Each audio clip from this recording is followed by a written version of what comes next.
আসসালামু আলাইকুম রহমতুল্লাহি বারাকাতুহু। আজকে বিকেলে বরবটি গাছ থেকে বরবটি ছেঁড়া হচ্ছে। আমি নিজ হাতেই ছিঁড়তেছি।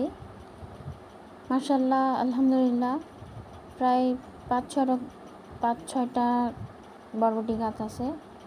2 দিন পর পর বা 3 দিন পর পর এরকম আধা কেজি মতো পাই, নিজেদের খাওয়ার মতো। তো কখনো ভর্তা করি, কখনো ভাজি করি, কখনো রান্না করি।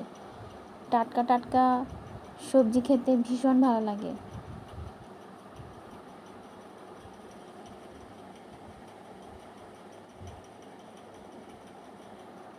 এতে কোনো রাসায়নিক সার দেওয়া হয় না, জৈব সার প্রয়োগ করি।